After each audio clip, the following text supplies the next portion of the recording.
ከነብዩ ኡመት እንዳንተ አይነት ወጣቶችን ማየት አልፈልግም አሉት ዑመር ረዲየላሁ ዐንሁ።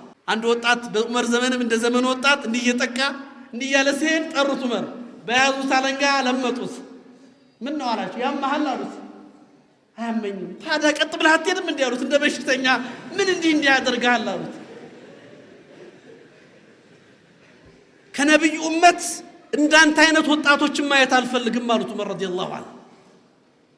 من أمة محمد እንደዛ አይነት ምን ሆንክ አሉት። በሽተኛ ነህ? እነዚህ ነው ዑመር ባህሪያቸውና ልክ ሙአዊያን ረዲየላሁ ዐንሁ ጠሯቸውና ሰይድና ሙአዊያን በያዙት አለንጋ ጠርተው ብቻ ሶስቴ ለመጡት። ሰይድና ሙአዊያ ደነገጠ። ምን ነው ያ አሚረል ሙእሚኒን አላቸው። ምን አጠፋው አላቸው። አላጠፋህም። ታዲያ ለምን ገረፉኝ አላቸው። ይገረፍኩ ይኸው እነዚህ ሰዎች አንተን አጅበው ተከትለው እየሄዱ ነው። ሰዎቹ ላንተ የሌለ ክብር ሰጥተውሃል። በዚህ ሰዓት ላይ ደግሞ ነፍስህ ላንተ ብዙ ነገር ልትልህ ትችላለች። አንድ ሰዎቹም አንተ እንደው የሚቀጣህ እንዳለ እንዲረዱና ትንሽ ቀነስ እንዲያደርጉ ነፍስያህም ያልሆነ ስሜት ተወጥራ ከሆነ እንድትረግብ ለዛ ነው አሉት ረዲየላሁ ዐንሁ። ትንሽ እንድትታገስ ትንሽ ረጋ እንድትል ትንሽ የተረጋጋ ነገር ውስጥ እንድትገባ ይሄ ምንድነው ለማስተካከል ነው። ጥርጣሬ አታብዛ፣ አንቺም አታብዢ፣ ተማመኑ። የልጆቹን እናት እንዴት ሰው ይጠራጠራል? የልጆቹን አባት እንዴት ሰው ይጠራጠራል? ኸዲጀቱል ኩብራ ረዲየላሁ ተዓላ አንሃ አትጠራጠሩ ነበር። እንግዲህ 10 ዓመት ተቆዩ በኋላ አዲስ ባህሪ መጣ እኮ አሰማህም እንዴ?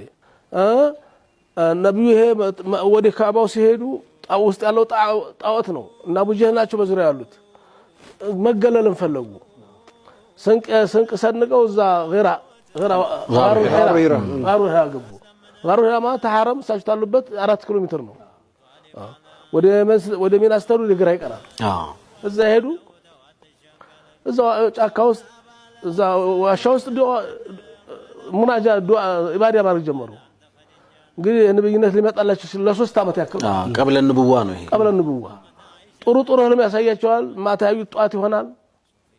እንግዲህ መንደርደሪያው ንብዋ መንደርደሪያ ነው። ማሟሻው ይሄ ደግሞ ወደ ጫካ መግባት ድሮም የነበረ ነው። ነብዩ ሙሳ አለይሂ ሰላም ለ30 ቀን ሄደው እንደውም 10 ቀን ተጨምሮባቸው 40 ቀን ቆይተዋል ጫካ ውስጥ። እዛ ነው እንደገና ተውራት የተሰጡት። እሳቸውም ባዛ ይሄዱ ኢባዳ ሲያደርጉ ሲመጡ ስንቅ ሲያልቅባቸው ሲሄዱ አሁን እዛን ጊዜ እንደ ሴቶቹ አሁን እንደሚያስቡት ብታስብ ኖሮ ይሄ ሰውዬ ስንቅ ያሻሽ መሸኘው የት ነው? ሌላስ ቢሆንስ ሌላ ቦታ ቢያድርስ ምን ዋስትናለሽ? ሰይጣን ሳይል ቀርቶ ነው። በር የለውም አልከፈተችለትም። ስንቅ ያሻሽ ትሸኛለች። አሳልፈው ይመጣሉ 3 ዓመት ተፈኩር ላይ ነበር። ተፈኩር ላይ ድንገት እዛ ይቅራ መጣ። ይቅራ ብሎ አስደነገጣቸው። ማንነቱን አላስታወቀም። በፊታቸው ቁሞ ይቅረስ ነው ያላቸው። ማቀረው እኔ አልቀራም ቢሉም መቅራት ግዴታ ሆነ። 5 አያት አስቀርቷቸው ተሰወረ። ከየት እንደመጣም አልነገራቸው። ማንነቱንም አልተናገረም። ተዛ መጡ። ለካ የድንጋጤ ባህሪ ታይባቸው ነበር። ደረታቸው መታ ነበር። ዘሚሉን ያሉ ደርቡልኝ ያሉ ተራረቡላቸው። ተኙ አረፉ። ሞና ነው አላለችም ኸዲጃ። ተናዶ ተበሳይቶ የመጣን ሰው በነገር ላይ ነገር መቸኮል ነው ያለው። ነገር ማድረግ ብቻ ነው። ትንሽ ታሳረፉ በኋላ ምስጢራቸውን ነገሯት። እንዲህ መቶ ይቅራ አለኝ እንደዛ አስደነገጠኝ። እንዳው ጅን እንዳይሆን ጠራጠራለሁ ምናምን ሰይጣን እንዳይሆን ምናምን አለች። ላ ከላለች። والله አንተ ዘመድ ጠይቃለህ ተቸግረህ ትረዳለህ ከዛ እንደዛ እንድታርጋለህ ፈድላቸው ሰውን አላህ ክፍ አሳልፈ ሰጠው አጸናናቻቸው። ሰኪና ማት አይደለም አረጋጋቸው። አይ ድሮም እዛ ጫካ ይርክ አብዱ መጣትል ነበር። በተለያየ ወንጀል ትችል ነበር። ድሮም ምን ያላማረኝም ማለት ትችል ነበር። ድሮም አላማረኝም እዛ ጫካ ይርክ ዋሻ ይያደርክ ይመጣ ጅን መታ በቃ አበርክ። አሁን እንደሚባለው ማለት በጨጭ ነቀልክ ብዙ ነገር ማለት ይቻል ነበር። አላለችም። ኸዲጀቱል ኩብራ ረዲየላሁ ተዓላ ሚስትም ነበረች ጓደኛም ነበረች። በቃ የምታረጋጋቸው ሰኪና ሰላምና መረጋጋት ነበረች ኸዲጃ።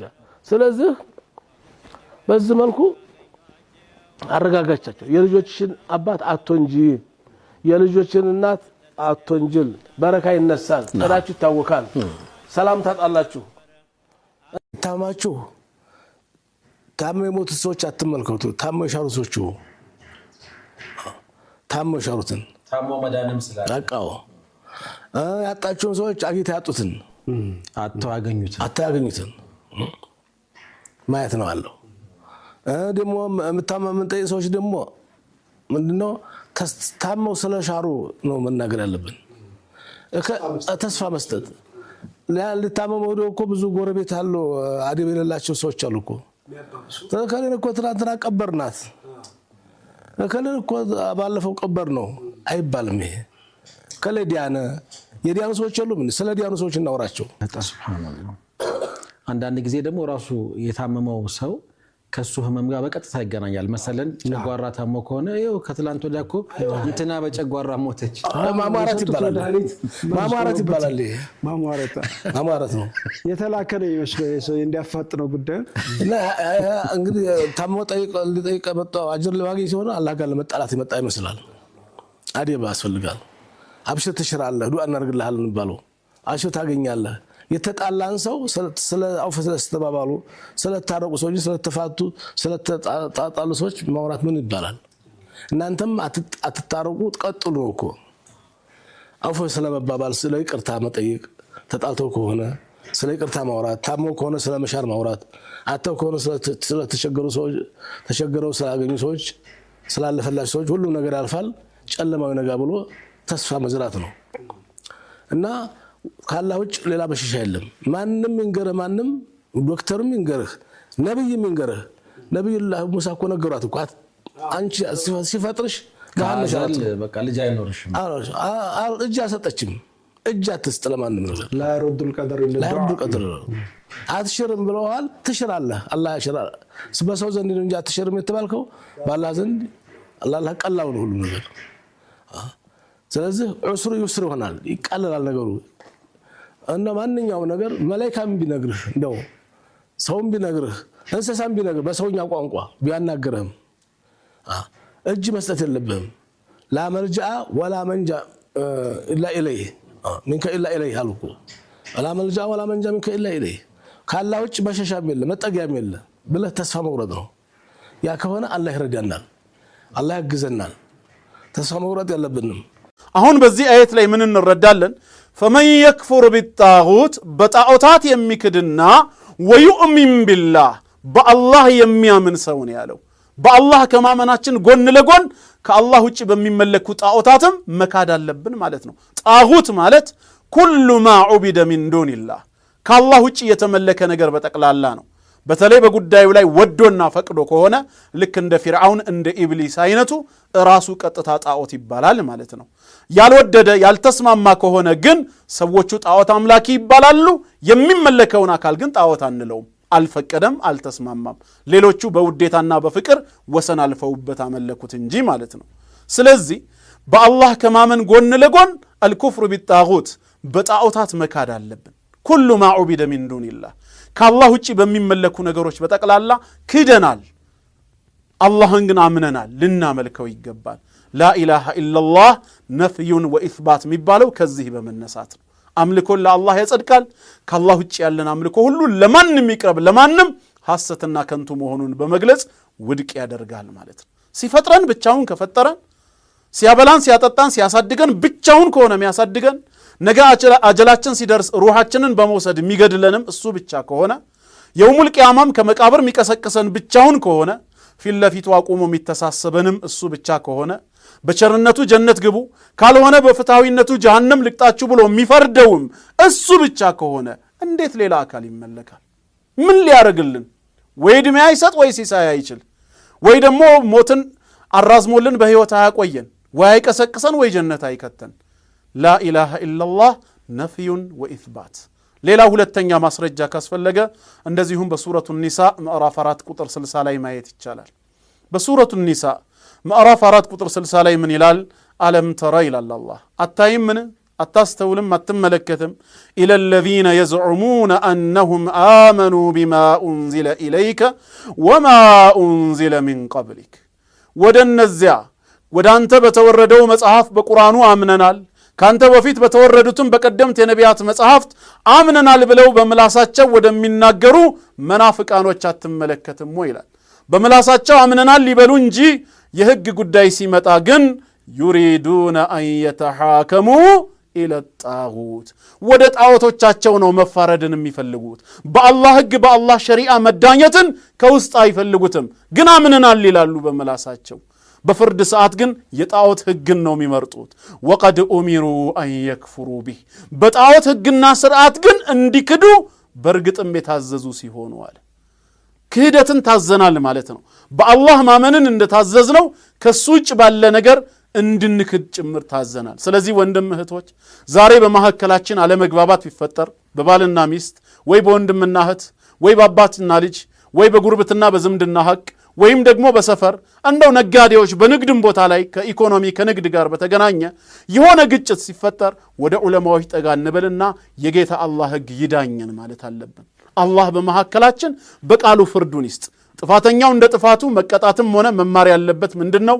በተበዳይም ማግኘት ያለበት መብት ምንድነው ሸሪዓችን ሙሉ ነው ዑለማዎቹ ጋር ጠጋ ብለን ይሄን ፍርድ ከነሱ መጠየቅ አለብን አላህ ባወረደው ካመንን ውስጡ ያለውንም ልንተገብርበት ይገባል ማለት ነው ስለዚህም እግረ መንገድ በጣዖት መካድ የእምነት ሌላኛው ማዕዘን እንደሆነ ጌታችን እየነገረን ነው ማለት ነው ተጨማሪ ሱረቱል አዕራፍ ማዕራፍ 7 ቁጥር 7 ላይ እናገኛለን ሁድ አለይሂ ሰላም ህዝቦቹን ወደ ላ ኢላሃ ኢላላህ መንገድ ነበር የጠራቸው ያ ቀውም ይዕቡዱላህ ማ ለኩም ሚን ኢላሂን ገይሩ ህዝቦቼ ሆይ አላህን በብቸኝነት ተገዙ ከሱ ውጭ ለእናንተ የሚመለክ የሆነ ሌላ አምላክ የላችሁም ብሎ ዳዕዋ ባደረገላቸው ጊዜ ከዚህ የላ ኢላሃ ኢላላህ ጥሪው ህዝቡ ምንድን ነበር የተረዳው ሁለት ነገር ነው የተረዱት ይሄን የላ ኢላሃ ኢላላህ ሁለት መስፈርት እዚህ ላይ እናገኛለን ምን ብለው መለሱለት ለሁድ አለይሂ ሰላም ቁጥር 7 ላይ ሱረቱል አዕራፍ قالوا እነሱም አሉት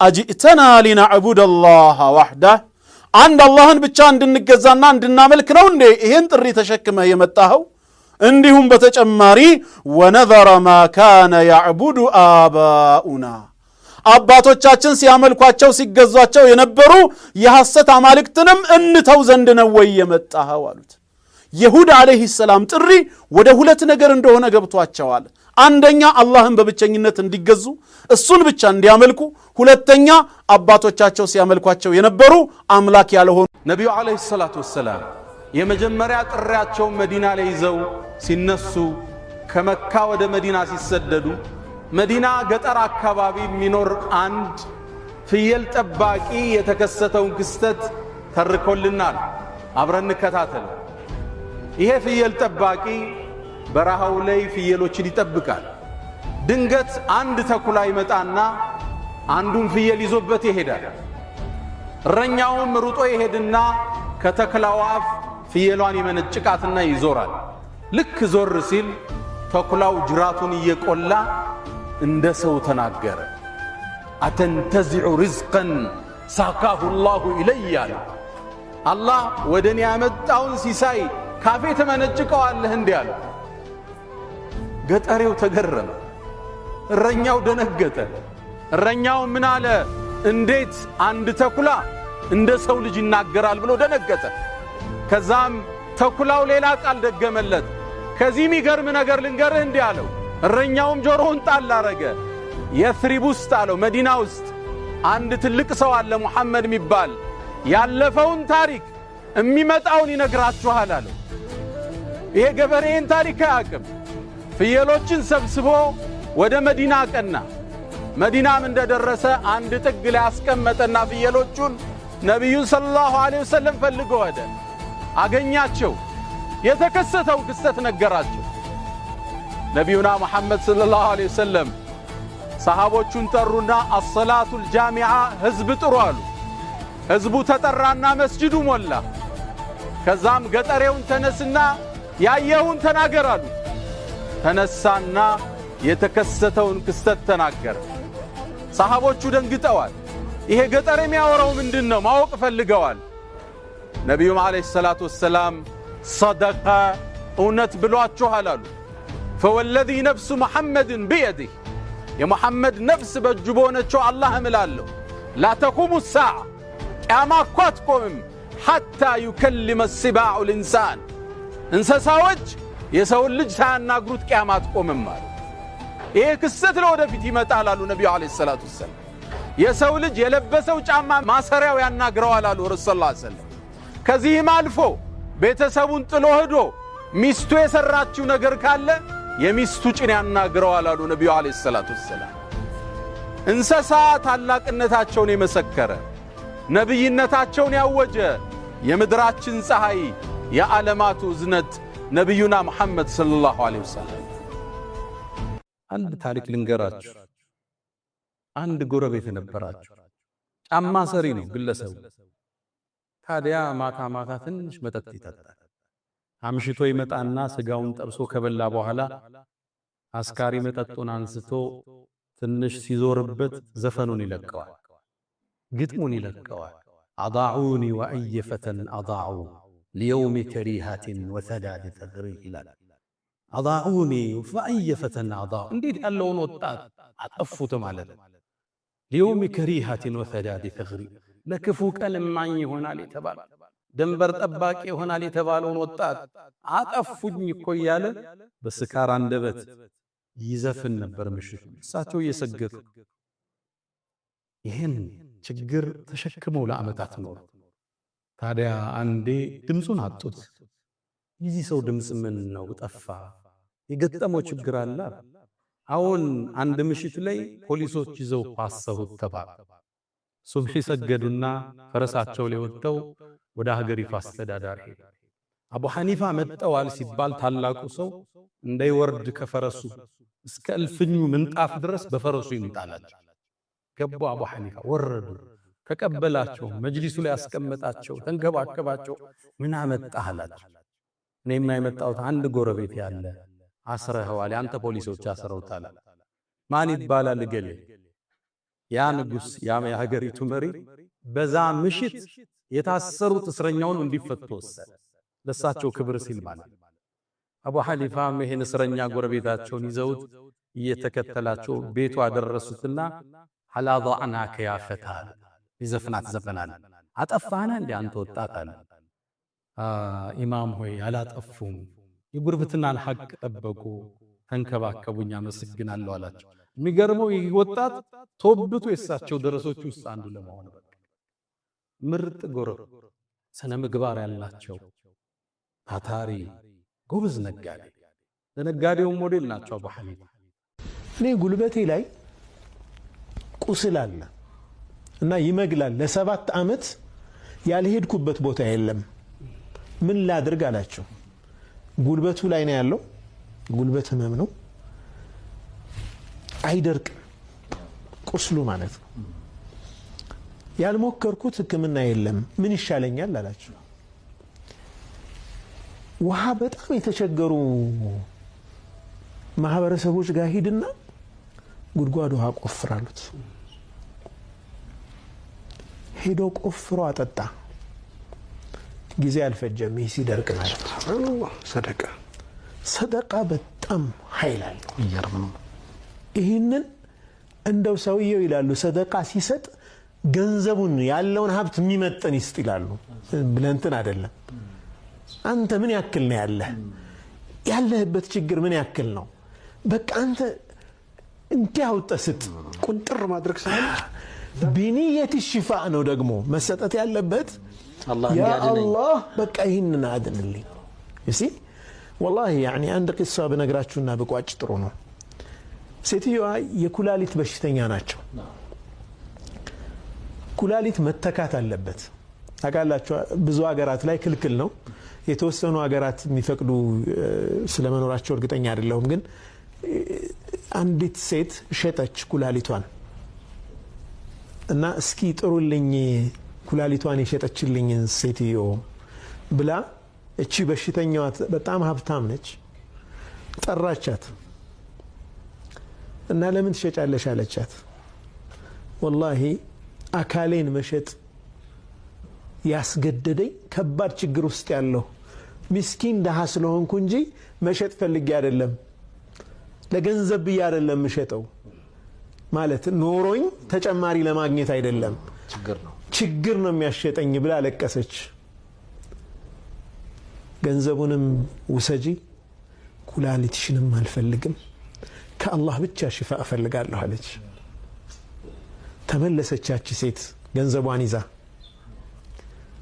በሚቀጥለው ቀጠሮ ስትሄድች ሴትዮ ኩላሊቷ ፋንክሽን እያደረገ ነው እየሰራ ነው ሰደቃ ትልቅ ኃይል አለው የታመሙ ወንድሞች እህቶች ህመማችንን በሰደቃ እናድርገው ሰበብ ማድረሱ እንዳለ ሆኖ ይሄ ተዳዊ ሱና ስለሆነ ማለት ነው እንደው አንዳንድ ሰዎች በቃ ህክምና አቁምና ዱዓ ብቻ አይልም እስልምና ሰበቡን እናደርሳለን ግን ዱዓችንን ደግሞ ያንንም ነብዩ ሰለላሁ ዐለይሂ ወሰለም ካገኘው አላህ አሉ ምንም በሽታ መድኃኒት ሳያደርግ የተወው የለም ሲገኝ የአላህ እዝነት የአላህ ፍላጎት ሲታከልበት ይድናል ብለዋል በሽታውና መድኃኒቱ ሲገናኝ ማለት ነው ከዲያግኖሲሱ ጀምሮ በሽታው ምን እንደሆነ መለየት ከዛ ደግሞ መድኃኒቱ ለዛ በሽታ የሚሆን መሆኑ ሲገጣጠም የአላህ ፈቃድ ሲታከልበት ይድናል ሰውየው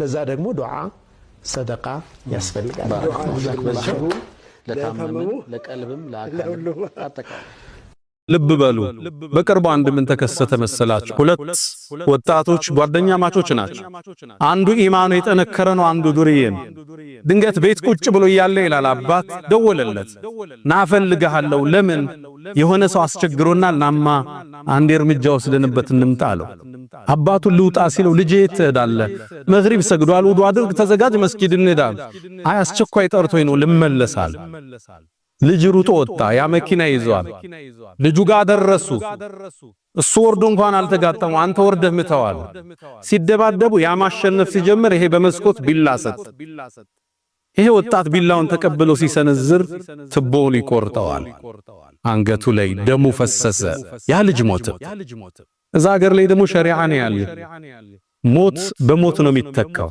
ይሄ ልጅ የሞት ፍርድ ተፈርዶበት እስር ቤት ገባ ይሄን በስተት ነውና የተፈጠረው ሸምግል ተብሎ ይሄ ሸካችን ሄደ እስር ቤት ወጣቱን ልጅ አየውታል ምስኪን ነበር ጓደኛን ያሳሳት 2 ዓመት ሙሉ እስር ቤት ውስጥ ነው ትምርት አቋርጦ ቁርአን አቋርጦ እዛ ውስጥ ገብቶ ግን ቁርአን ሐፈዘ ቡኻሪና ሙስሊም ሐፍዞ ሞቱን ይጠባበቃል ጓደኛ ምን መርጠው ህይወታችን ላይ ተጽኗልና በንግዱ ባናኗራችን በሥራ ህይወታችን በትምርት ቤት ከዝና ከገንዘብ ከውቅና ከፍላጎት በላይ ገዝፈህ መገኘት ለአላህ ማደር ለእውነት ማደር ለሐቅ ማደር ዋጋ ቢያስከፍልም ህይወት ቢያስከፍልም ጸንተህ መገኘት ነገስታት ፊት ቀርበው ተውሂድን አወጁ እነሱ የጠበቁት ቀላል ነገር ነው ይሄው ዛሬ እናወሳቸዋል ጽናት ለዛ ነው ሄረክል ምን አለ ልብን እኮ አለ ኢማን ቀልብ ውስጥ ገብቶ ካረፈ اذا خالط بشاشته القلوب የሚያነቃንቀው የለም ቢላልን ጎዳና ላይ በፀሐይ ሲነድ ያጸናው ውስጥ የገባው ኢማን የሰው ገንዘብ መጠስ ታስቀምጥባቸው እንቅልፍ የሚያጡ ሰዎች አሉ አረባ ከገንዘቤን ወሰደ የሚሉ የሰው ሐቅ የሚያንቀጠቅጣቸው አሉ አንዳንዱ አላህን ከማወቅ ነው አንዳንዱ ደግሞ በተፈጥሮ የሰው ሐቅ የሚከብደዋል አሊፍ አያቅም ኤቢሲዲ አያቅም ምንም አልተማረም ግን የሰው ሐቅ ሲባል ይደነዝዟል ሐቅ ሲባል ያመዋል የሰው ብር ሲባል ያመዋል ተጠንቅቆ ነው ጉሮሮ ላይ እንዲገባ የሚፈልገውና አላህ ከምንም በላይ ከነሱ አላህ ያደርጋል ያው የሰው ገንዘብ እንድንጓጓ ያደረገን ለዱንያ ያለን ፍቅር ጣራ ላይ ስለወጣ ነው ምክንያቱም የምናየው ጳውሎስ በኦክሲጅን የሚጠቀሙ ሰዎችን አይደለም የምናየው በቱቦ የሚሸኑትን ሰዎች አይደለም የምናየው የማያዩና ጆሮ የሰሙ መስማት የማይችሉ ሰዎችን አይደለም ቀልቤ 00 መኪና ማየት ከጀመርኩ 00 መኪና አዲስ መኪና ከማየት ከጀመርኩ በቃ ልቤ ብው ይላል ትንንሾቹን ስላላየ ትልቅ ሊታዩ የሚገቡ ቦታዎችን ስላላየ ያም ባለማየታችን በቃ ከምንም ይምጣ ከምንም እቺን ዱንያማ እንደዚህ ማለፍ የለብኝም ብሎ ይጨነቃል። ይህ ሲባል ግን ጥንቃቄ የሚያስፈልገው ነብዩ አለይሂ ሰላቱ ወሰለም ዱንያ ትንሽ ናት ብለው ከስራ ግን አልቦዘኑም እንዳትረሱ። እቺ ዱንያ እኮ ትንሽ ናት ብሎ አንዳንዱ እስከ 5 ሰዓት ተኝቶ ያለበትን ችግር የራሱን ችግር ወደ ሌላ ችግር ማምጣት ይፈልጋል። እሳቸው ከስራ አልቦዘኑም ከልጅነታቸው ጀምሮ ስራ ላይ ችግር አልነበረባቸው። ምክንያቱም አላህ ወላ ተንሳ ነሲበከ ሚነ ዱንያ የዱንያ ድርሻችሁንም እንዳትተውኑ ያለው አላህ እንዳትረሳን ያለው።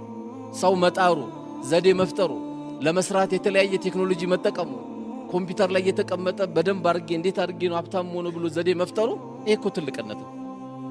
ትንሽነት እጅ መዘርጋት ነው እንጂ የምትሰራው ስራ አዲስ ቴክኒክ አውጥቼ በአላህ እገዛ ትልቅ መሆን አለብኝ ሀብታም መሆን አለብኝ ቢል ችግር የለውም። ግን በአላህ እገዛ ለገንዘብማ ቃሩንም ሰጦትም የተናገረው ቆሻሻ ንግግር ነበረ። እኔ ይሄን ገንዘብ እኮ አላህ የሰጠኝ ስለሚገባኝ ነው አለ። ይሄን ገንዘብ የሰጠኝ አንዳንዱም ይናገራል እኔ የሁሉ ገንዘብ እኮ እንዴት እንዳመጣኋት እኔና አላህ ነው የምናውቀው ይላል። በቴክኒኬ በብልሃቴ በዘዴ ይላል። አረባክተው ካንተ የበለጡ ይሄን ያሉ ሰዎች ነበሩ ከነ ገንዘባቸው እስኪው መልቂያማ እንዲሰምጡ አላህ አድርጓቸው። በቴክኒክ የሚባል የለም። ሁሉም ነገር ያለው ላ ሐውለ ወላ ቁወተ ኢላ ቢላህ። ብልሃትም ኃይልም ያለው በአላህ ብቻ ነው። በአንተ ቴክኒክ ቢሊየነር መሆን አትችልም። አንድ ትልቅ ሰው ሳሊህ ዒልም ፍለጋ ማነው ሪዝቅ ፍለጋ ለወጣ ነው ዱዓ ያድርጉልኝ ብሏቸው አንድ ሰው አብሽር ብለውት ሪዝቅ ፍለጋ ብሎ ንግድ ይወጣል። ንግድ ሲወጣ አንድ በጣም የሚገርም ነገር ተመለከተ። አይኑ የጠፋ ክንፉ የረጋገፈ በጣም ያረጀ አሞራ ሌላው አሞራ መጥቶ አየር ላይ የተንሳፈፈ በማንቁሩ ሲመግበው ያያል። አሃ አላህ እንግዲህ ይህንን አሞራ አይኑ የጠፋ ክንፉ የረገፈ አሞራን የሚቀልብ ጌታ እኔንማ ወለቀድ ከረምና ብሎ አልቆኝ እኔንማ ይረዝቀኛል እንጂ ምን ብዬ ነው የምለፋው ብሎ ጥሎት ያን ንግዱን ተመልሶ መጣ። አላ ሰውየው ጋር ምን ነው ቶሎ መጣ አሉት። እኔማ ጉድ እንደው ጉድ አጃኢበት ነው ያየው አላቸው። ምንድነው እንዲህ አይቼ አጂብ አሉ። ምን ነው አንተ ይሄ አይኑ የጠፋው ክንፉ የረገፈውን አሞራ ለመሆን ፈለክ አሉት። ያኛውን አቶንም እንደ ይሄ የሚቀልበውን ገብቶሻል የሚቀልበውን አሞራ መሆን መመኘት ትተህ የሚቀልበውን አይኑ የጠፋው የረጋገፈውን ችግር ላይ ያለውን ለመሆን ትመኛለህ እንዴ አሉት። እንደገና ተመልሶ ጉዞ ጀመራሉ። ብዙዎቻችን እናወራለን አንኖረው። የዲን ሰው የምትለው አንዳንድ የምትፈራው ሰው ሁሉ ሊሆን ይችላል። ፈገግታ የተነፈገ ዲንን ሲያስተላልፍ በመሳደብ ሌሎችን ካላንጓጠጠ ቢድአን ሽርክን ያላወገዘ የሚመስለው ትውልድ ተፈጥሯል። ስብዕናቸው የረጋ አላህን የሚፈሩ ነበሩ። ረቢዕ ከሳቸው ስትሄድ ከእውቀቱ በፊት ስብዕናቸውን ተማራለች። በእርግጥም ኢማሙ ማሊክ የዛን ጊዜው ብላቴና ማሊክ ከሳቸው ዕውቀትን ወሰደ። ከሳቸውም ብቻ አይደለም ወደ ኢማም ዙህሪ ሄደ። ሸሃብዲን ዙህሪ እሳቸውም ጋር ቤታቸው አንድ ሄዱ። አንኳኳ። ባለቤታቸው ወጣች። ማን ነው? አይ አንድ ወጣት ነው። ግባ አሉት። ለምን መጣ? እርቦ ነው እንዴ ብላ አሉት። የሀብታም ልጅ ነው። አረ ምግብ አላሰኘኝም የምግብም ችግር የለብኝም አላቸው። ታዲያ ምን ፈለግ? ሐዲስ አስተምሩኝ አላቸው። ቁጭ አሉና 40 ሐዲስ አስተምርሃለሁ ጻፍ፣ እሱን ካወቀው ሐፊዝ ነህ አሉት። የሐዲስ ኤክስፐርት ነህ አሉት። ዋና ሐዲስ አስተማራቸው። ከዛም ሊሰናበቱት መስሎ ሊሸኙት ሲሉ ጨምረኝ አላቸው። መጀመሪያ ይሄን ሕፈዝ አሉት። አይ ይሄንማ ሐፍዤዋለሁ አሉ። ኢማም ዙህሪ በዚህ ፍጥነት እንደማይታፈዝ ያውቃሉ። እጁ ላይ ያለውን ተቀበሉትና በል እስኪ ልስማ አሉት። አንድም ቃል አላስቀራ። ያኔም ምን አሉት? አንተ የእውቀት ካዝና ነህ አንተ አሉት። በልጅነቱ ዕውቀቱ የገዘፈ ስብዕናው የመጠቀ ነበር ኢማሙ ማሊክ። ገና 20 ዓመት አካባቢ ሳይሞላቸው 270 የሚሆኑ የእሳቸው መሻይኾች ለማስተማር ብቁ ነህ አሏቸው። ገና በልጅነታቸው መዲና ላይ ቁጭ ብለው ዕውቀትን መርጨት ጀመሩ። እሳቸውም ያህል ዓሊም ጠፋ። ኢማሙ ሻፊዒ ይላሉ ኢዛ ذكر العلماء ዓሊሞች እኮ ከተወሱ ፈማሊኩን ነጅም ይላሉ። ኮከባቸው ማሊክ ነው ይሉ ነበር። ዕውቀት ማን ይድረስባቸው? ሰው ሁሉ እሳቸውን ፍለጋ ከዓለም አቅጣጫ መትመም ጀመረ። ከደረሶቻቸው ውስጥ የቡኻሪና ሙስሊም የምንለው ኪታብ የነሱ ሸኾቻቸው እሳቸው ግር የተማሩ ናቸው። ኢማሙ ሻፊዒ ኢማሙ አሕመድን ያወጡ ናቸው። ሻፊዒ የተማሩት ኢማሙ ማሊክ ጋር ነበር። ዓለም ላይ አሁን የምናውቀውን ተጽዕኖ ፈጥረው ከሄዱ የአላህ ውድ ባሮች ውስጥ ኢማሙ ማሊክ ኢማሙ ዳሪል ሂጅራ የስደቱ አገር ኢማም ይባላል። ከዓለም አቅጣጫ ነበር ሰው ዕውቀትን ለመፈለግ ፈትዋ ለመውሰድ ወደ እሳቸው የሚመጣው። በመጽሐፍ ብቃታቸውም ጎበዝ ነበሩ። በርካታ ኪታቦችን ጽፈዋል፣ ከትበዋል። እኛ ዘንድ የደረሰው ዕውቁ ኪታባቸው ሙወጣ ይባላል። ሙወጣ ማለት ማ የተዋጣው ዐላ አሰሪ ነቢይ ከነቢዩ ኮቴ ጋር የገጠመ ማለት ነው። ሰሒሕ ሐዲሶችን ብቻ እውነተኞችን የሰበሰቡበት ትልቅ መዝገብ ነበር።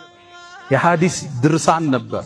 መጀመሪያ አካባቢ የጻፉት ወደ 10,000 ሐዲሶችን 4 ሰው ነበር የሚሸከመው ያን የሚጽፉበት ብራና ስለሆነ በሂደት ሐዲሶቹ ተጣርተው ዛሬ እኛ ጋር ያለው ከ1700 እስከ 800 የሚሆን ሐዲሶችን የያዘ ጥራዝ እኛ ጋር ይገኛል። ኢማም ሻፊዒ ምን ይላሉ? ከቁርአን በኋላ እኮ ይላሉ በዛ ዘመን እንደ ሙወጣ ያለ እውነተኛ ምንጭ የለም ይላሉ። ሙወጣ ኢማሙ ማሊክ ትውልድ የሐፈዘ ነበር የቀረው።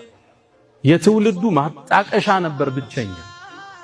ያንን መጽሐፍ ሲጽፉ በዛ ዘመን ያሉ ሰዎች እንደሳቸው ሙወጣ እያሉ ጻፉ። ሙወጣ ስሙ በዛ። ወደ እሳቸው መጣና ሰውየው እንዴ ሰው ሁላ እኮ የእርስዎን ርዕስ ተጠቀመው ሙወጣ እያለ ጻፈ አሏቸው። የተወሰኑ ኪታቦችን አስመጡና ተመለከቱ። ከዛም አንድ ቃል ተናገሩ። ማካነ ሊላህ ዳመ ወተሰል አሉ። ለአላህ ብሎ የተሰራው ከኛ መሃል ይዘልቃል አሉ ኢማሙ ማሊክ። ከዓመታት በኋላ እነዛ ሁላ ኪታቦች ደርቀው የእሳቸው ኪታብ ወደ ትውልድ ተላለፈ። ሌሎች ሙወጣ የሚባሉ ጠፉ ምድር ላይ። ከዛ በኋላ የመጣው አንድ ዓሊም የኢማሙ ማሊክ ንግግር እሱ ቋጨው። ወማ ካነ ሊገይሪሂ እንቀጠዐ ወንፈሰለ። ከአላህ ውጭ ታስቦ የተሰራ መንገድ ላይ ተቆርጦ ይቀር። ከባባድ ፈተናዎች አሉ። በተለይ ሁለቱ መሰረታዊ ፈተናዎች ናቸው፣ ሹቡሃና ሻህዋ። ሹቡሃት ማለት አእምሮ ላይ የሚፈጠር ብዥታ ነው፣ ዕውቀት የሚፈታው ችግር ማለት ነው። ሻህዋ ማለት ደግሞ ስሜትን የሚያጠቃ በሽታ ነው፣ ወደ ሐራም ያለ ዝንባሌ ነው። እነዚህ ሁለት ነገሮች ደግሞ መቋቋም የምትችለው በአላህ መጠበቅ ስትችል ነው። ሐብሉን ይዘሃል፣ ሐብሉ ላይ ግን የአላህ ጥበቃ ደግሞ ካንተ ጋር መሆን አለበት እንዳትጠፋ።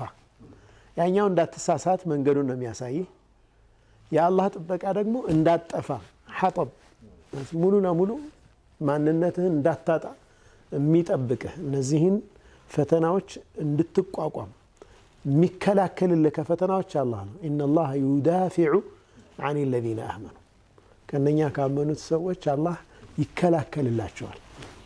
ወዕተሲሙ ቢላሂ ሁወ መውላኩም።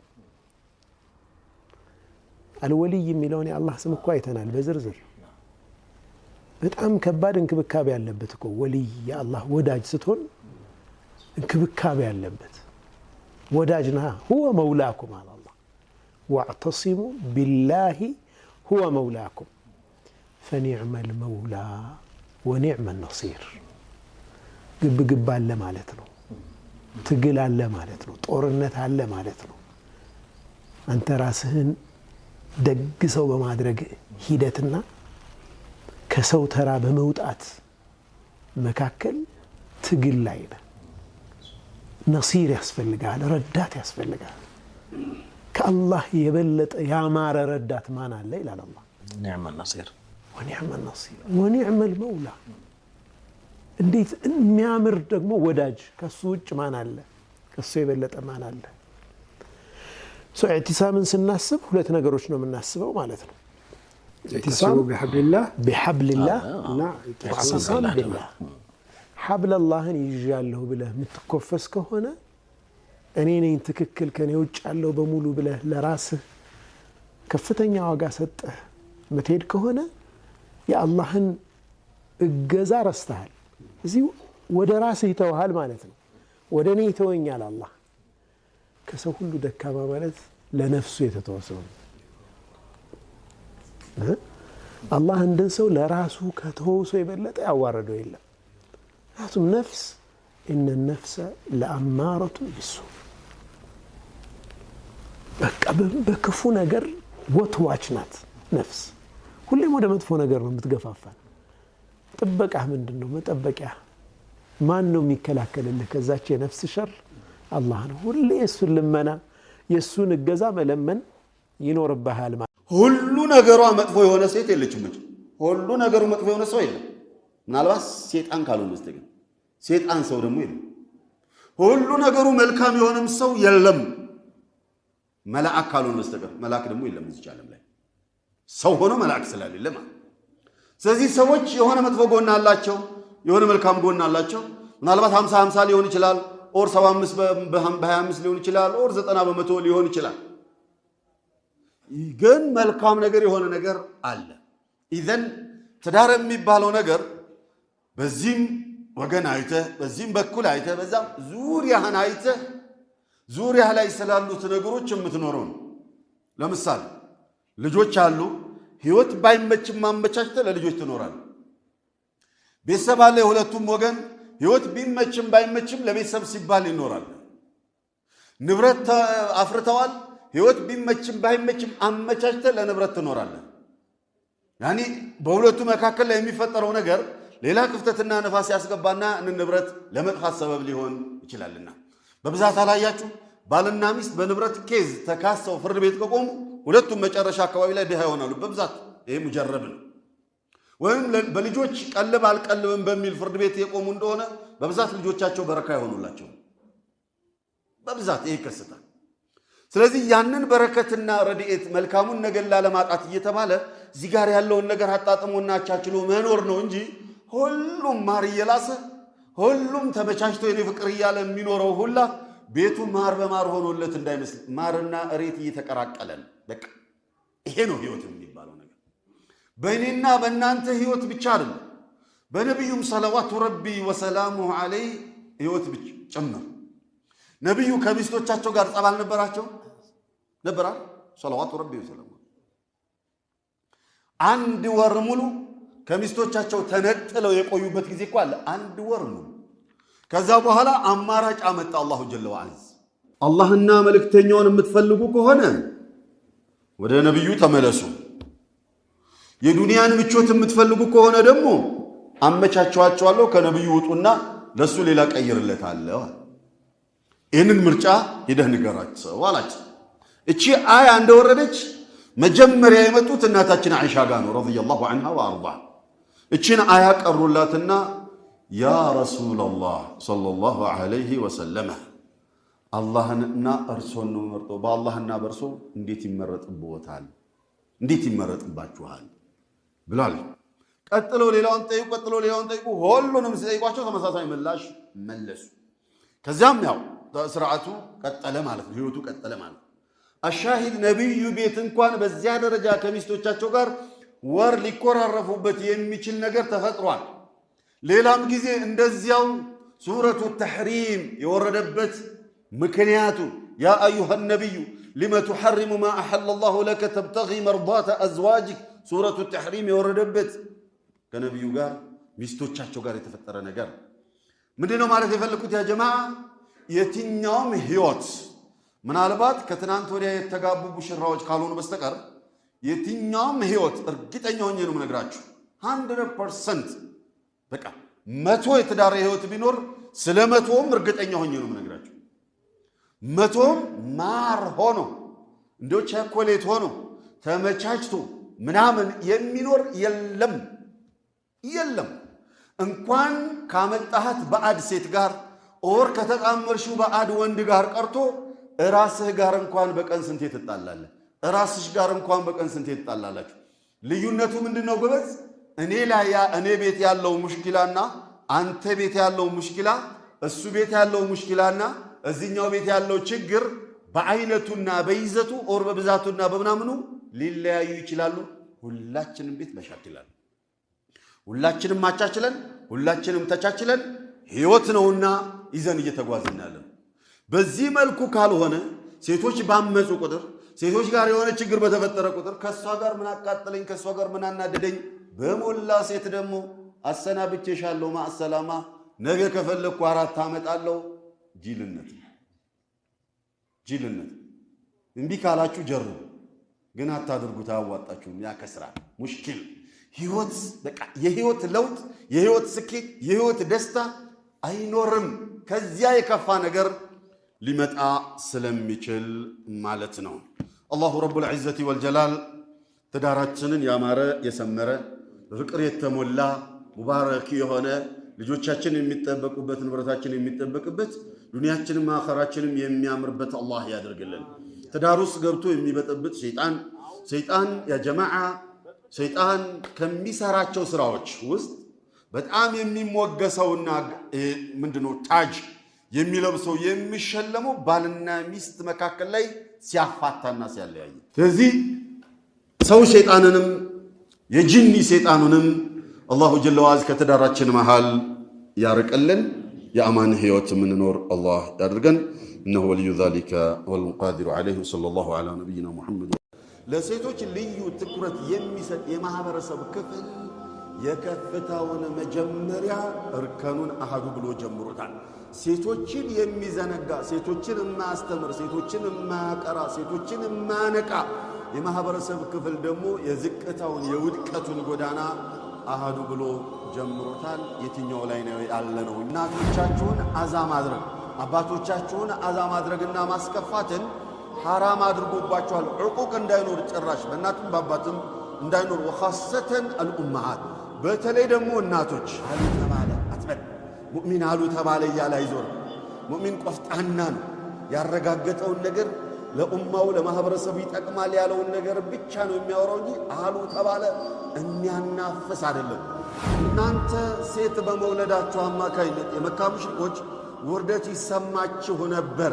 ትክክል አይደለም ያ ማንነት። ሴት ልጅ እሷ ናት እንደውም መሰረት። ሴት ልጅን ማስተማር ማቅናት የኡማው ከፍታ የሚረጋገጠው እዚያ ጋር ነው። ስላልገባችሁ አስተሳሰባችሁ አእምሯችሁ ስለተገለበጠ ነው እንጂ ሴት ልጅን እንደ እንስሳ አድርጋችሁ ተወራሽ አድርጋችሁ እንደ ዕቃ ያደረጋችኋት አስተሳሰባችሁ ስለተገለበጠ ነው። ወኢዛ ቡሽረ አሐዱሁም ቢልኡንሳ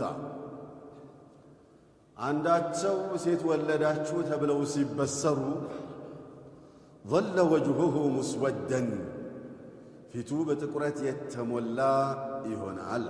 በጽልመት እኔ የከፋው ሰው መጥፎ ዜና የተነገረው ሰው ፊቱ ኩስምን ጥቁር አመድ ነው የሚለብሰው አይደል? እንደዛ ይሆናል። وهو كظيم የተቆጨ ሆኖ ያዘነ ሆኖ የተዋራ من القوم ከሰዎችም ይደባበቃል። መንገድ ላይ ሲያገኙት እንኳን ደስ ያለ አያገሌ ሴት ወለድክ አይደል ብለው እንዳይሉት እንዳላያቸው ሆኖ እየተደባበቃቸው ይሄዳል። አላሁ ጀለ ወዐዝ ሚን ሱኢ ማ ቡሽረ ቢህ የተበሰረው ዜና የከፋ ከመሆኑ ብዛት የተነሳ በሱ ሳቤ ማለት የከፋ በመሆኑ ሰዎች እንዳያገኙትና እንኳን ደስ ያለ ሴት ወለድክ እንደ እያሉ ሞራሉን እንዳይነኩት ይደባበቃቸዋል። ثم قال أيمسكه على هون ثم يفكر في نفسه أيمسكه على هون ውርደቴን ተከናንቤ እቺን ሴት ልጅ ሊያዛትና ላሳድጋት አም የድሱሁ ፊ ቱራቢ ወይስ አፈሩ ስለወሽቃት ብሎ ይላል። ሱብሓነላህ። ثم قال ألا ساء ما يحكم ምንኛ ከፋ የሚወስኑት ውሳኔ የሚበይኑት ብያኔ ምንኛ ከፋ ቢማዕና መጨረሻ ላይ የራሱን ክብር ነው ያስጠበቀው። አላ ሳአ ማ ያሕኩሙና ራሳቸው ሴት ልጅ ሲወልዱ እንዴት እኔ ቶክቻው ጀግናው ሴት ወልዳለሁ ብለው ሞራላቸው ስብር ይላል። ወደ እኔ ሲመጡ ደግሞ አልመላኢከቱ በናቱላህ ብለው ይሉኛል። መላእክቶች የአላህ ሴት ልጆች ናቸው ብለው ይሉኛል። ምን አለ እንኳን ከሆነ አይቀር ወንዱን እንኳን ለኔ ቢያደርጉት። ለወራሳቸው ወንድን ይመርጣሉ። ሴት ሲወልዱ ውርደት ይሰማቸዋል። ለእኔ ደግሞ ሴቱን ይመርጣሉ። ለራሳቸው የናቁትን ወደ እኔ ያደርጋሉ። አላ ሳአ ማ ያሕኩሙ እንደው ብያናቸው ውሳኔያቸው እሳቢያቸው ምንኛ ከፋል። አልሙሂም አሁን የተውሂድ ጉዳይ ስለሆነ ነው ያከልኩበትና ዋናው ግን የደርሱ መልእክት ምንድን ነው?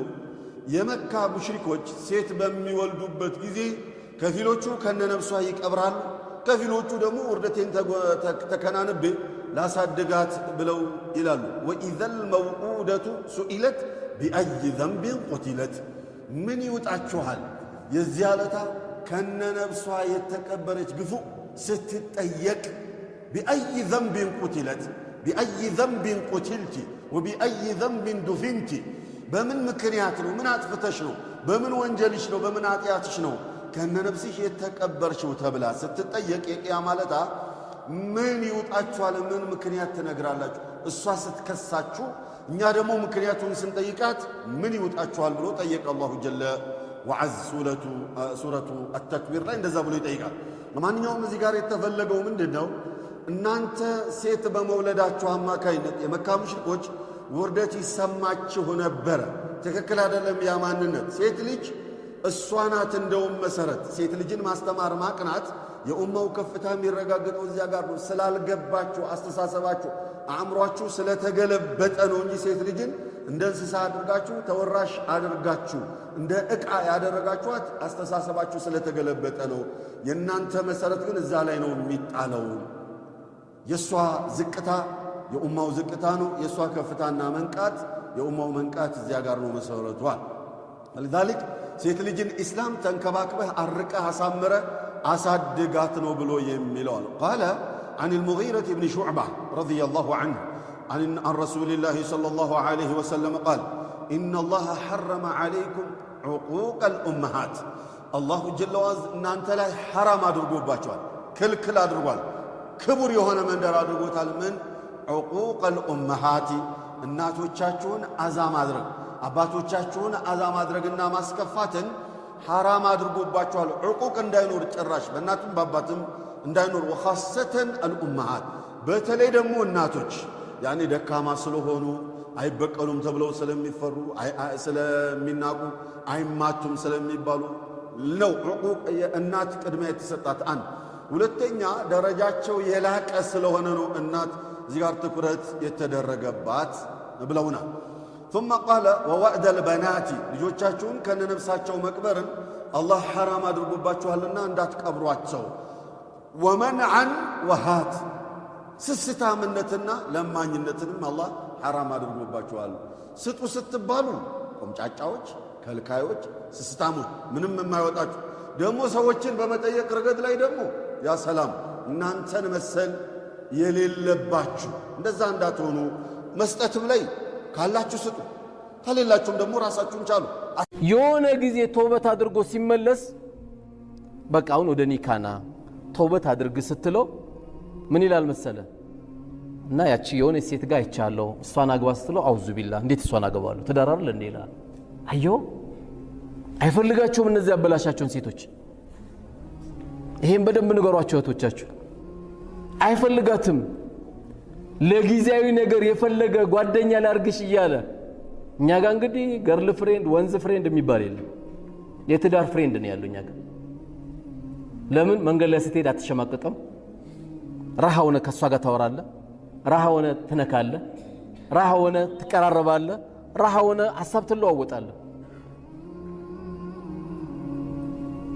የዛሬ 7 ዓመት ሊያገባት ጓደኛ አድርጎ ሰጥቷል፣ ይይዛታል። 7 ዓመት በቴሌፎን ሊያወሩ 7 ዓመት ከሷ ጋር እኮ ስታወራ እንኳን 7 ዓመት 7 ወር ስታወራ ፍቅሩ ራሱ ይጠፋባል፣ ያልቅብሃል። ሴቶች ብልጥ ሲሆኑ ደግሞ ከዚህ ርቀው ቺ ልጅን ኒካ ካላሰርኩ ብሎ ደግሞ ሲንገበገብ ጓደኛ ለማድረግ የተንገበገበው ልጅ ሁሌ ልቡ ይቆማል። መቼ ነው ቺ ልጅ እንደው ኒካ ስሬ ይዤ መገባው ይላል። ለምን ክፍት አይደለችም። እሷ ለሐራም ክፍት አይደለችም። ሙእሚናት፣ ቃኒታት፣ ታኢባት፣ ሳኢማት ናት። ጿሚ ናት፣ አላህን ፈሪ ናት፣ ለጌቷ ሰጋጅ ናት፣ ሁሉም ነገር ናት። ታጓጓለች። ለጊዜው በጓደኝነት እንቆይ ሲላት አይ እንደዚህ የለም ለምታረገው ቀን ማድረግ ትችላለህ። ከዛ ውጪ ግን እየተቀራረብን አይ ጓደኛዬ ናት እያልን አንዳንዴም ቤተሰብን ላስተዋውቅ ተብሎ ጓደኛዬ ናት እየተባለ የምንሄዳቸው ነገሮች የትዳርን ጉጉት ይቀንሰዋል። ፍላጎታችን እየወረደ ነው የሚመጣው። ከተቀራረበ ደግሞ ምን መሆኑ አይቀርም፣ መንሸራተቱ አይቀርም። አንዳንዱ አትቀራረብ ስትለው ምን ይላል መሰለ፣ እኔ ወላሂ ስቀርባትም ምንም ስሜት አይሰማኝም ይላል።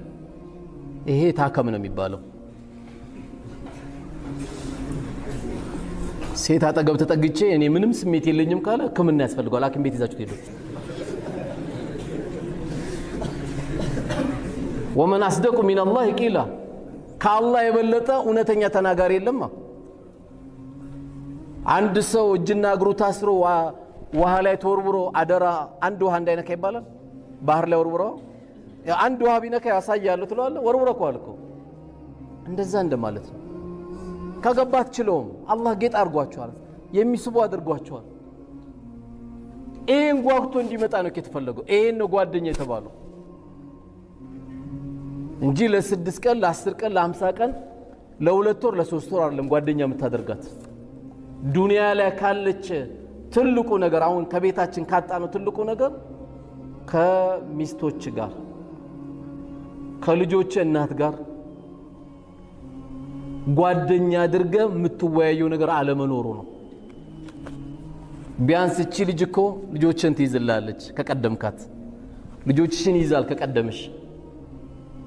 ጓደኛ ልታደርገው የሚገባው ዛሬ መለየት ያስፈልጋል